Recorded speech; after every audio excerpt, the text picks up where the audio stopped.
today's topic is kind of an interesting one, so stick around to the end. Let's talk about assignments. What are they? How do they work? And should you buy one? Assignments, to put it very simply, are pre-construction contracts that someone has purchased with a builder with the intention of building a condo or a house, any sort of new built property, and during construction or sometime between when they purchase the contract and when the building is ready and ready for move-in, they want to sell off their contract and their rights to the property to another buyer and just cash out. So notice how I'm calling it a contract and not a property, because at this point you're assigning something that doesn't exist. You're basically assigning your APS, your agreement of purchase and sale. It is just a contract. The property has not yet been fully constructed and completed. Now, why would anybody want to assign their property? Well, it could be a multitude of reasons. A common one could be someone purchased it in their early 20s, within those few years that the property was building. Maybe they've started a family and this one bedroom unit is just not going to work out for them anymore and they want to cash out. Or it could be somebody whose financial situation has changed.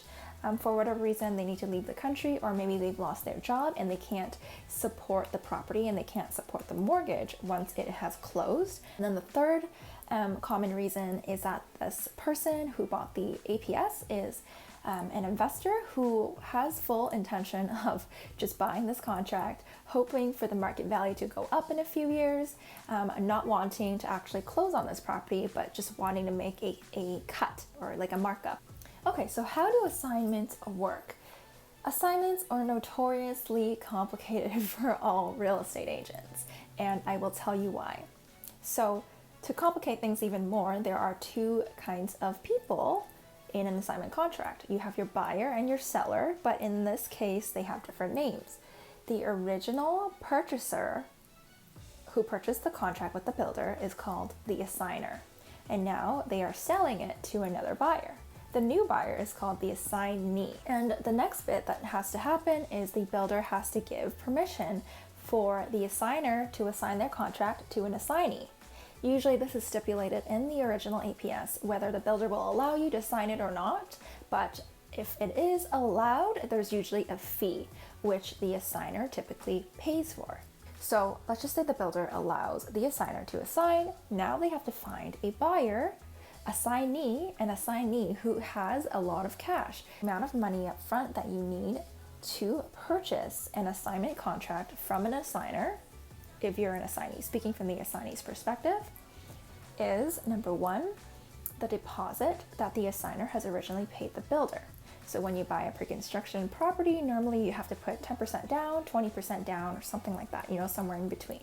And so the assignee has to pay back the assigner for the deposits that they've already given to the builder. And then the assigner will want to make a profit, which is the whole point of doing this assignment anyway. There's a profit normally to be made. Let's just say the assigner bought in 2012. Market obviously was not as hot as it is now. Let's just say the condo took a long time and now it's 2019, we're in 2021. Okay, let's just say the condo took until 2021 to finish, and we're in 2019 right now. So the condo has not yet closed.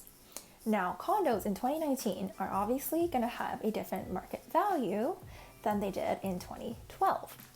And so that difference there, what a one bedroom was worth back then in 2012, and what a one bedroom is now worth in 2019, that kind of difference is the profit that the assigner wants to make, and also the assignee has to pay the assigner for them to walk away from the contract. Typically speaking, you'll find that assignment contracts will have more of an opportunity for buyers, assignees, than if you were to purchase a resale contract or resale property that's already built and ready to go.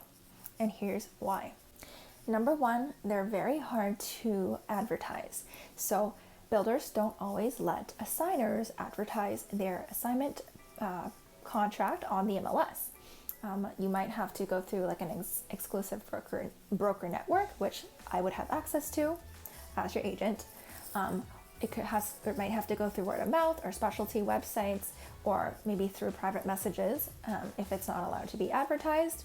So it's harder to find a buyer. Number two, it's hard to find someone who has the amount of cash to pay out the assigner before closing.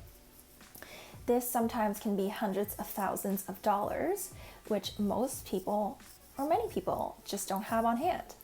And so as a buyer or an assignee who is looking at assignments, the advantage for you is that you're purchasing a pre-construction that may be almost done or close to completion. You might not have to wait 5 years, you might just have to wait 1 year because it's almost done and it's being assigned. And so there's an opportunity there. And if you're somebody who has a huge amount of cash and you can afford to buy off this assignment contract, there's your leverage, right? To negotiate with the seller, the assigner, on this purchase price and make a deal for what works for you. And the last piece here, which makes assignments quite complicated, is that there is no standard form with a bunch of clauses like we have in, the agreement of purchase and sale, Form 100. So both the assigner and the assignee, the seller and the buyer of this assignment, will retain their own lawyer who will review this contract and draft up any required clauses so that both sides are protected. And as the real estate agent, your job or my job is to facilitate this entire process, to make and negotiate on the deal, on the numbers, to make sure, if you are the seller, that you are getting the best bang for your buck, that you are getting the profit that you're making makes sense for the market value. And as the buyer, assignee, protecting your interests to make sure that you are not accidentally, taking on a bad contract and things make sense, and you are also getting the lowest price that makes sense for, the leverage that you also have. And the last thing I'll touch on is on closing. It's a little bit complicated. So when you assign a property as the assigner or the seller, you now are considered by the CRA as a flipper. You are flipping this property because you're not going to live in it. So typically when you buy pre-construction, the builder has an HST rebate already built into the purchase price, assuming that you are going to be the future homeowner of that unit that you just bought. When you assign it and flip it, that HST rebate has to be paid back to the builder. Now, who takes care of it is a matter of negotiation, but sometimes the assignee can pay for that HST rebate and claim it with the CRA later. But again, consult a lawyer, consult an accountant, because this is not my area of expertise. And then the other bit of it is there's also capital gains or income tax for the assigner. Depending on your financials, I can't speak for you. Your accountant will be able to help you. You will be taxed for sure on the profits that you're going to make. But whether that is capital gains or whether that is considered income tax, your accountant will deal with that. And then as the buyer, you will have closing costs to pay for, and that typically includes the adjustments for the builder and builder levies. So these levies, if not capped, they're development levies, which not the builder charge. The builder will pass it to you, but it is charged by the local government. These levies can be very, very high. In the city of Toronto, for a condo, they could be like upwards of $30,000. For a house, they're usually a bit lower, but these levies, generally speaking, if there's a certain promotion by the builder, they will be capped, or you can negotiate this. The assigner can negotiate this sometimes in their original purchase contract if they did it. But if they didn't do it, the assignee, you might be stuck with paying a huge ton of development levies that you didn't really want to pay. So that's something a lawyer would look into for you when they are assessing the builder's contract. And yeah, these become a part of your closing costs. So this is your 10-minute explanation on how assignments work. If you're interested to learn more about it, or this is an opportunity that you want to pursue in Toronto, feel free to DM me, send me an email, and let's talk about how to make this happen for you. Hope you guys enjoyed this video, and I will see you in the next one. Bye now.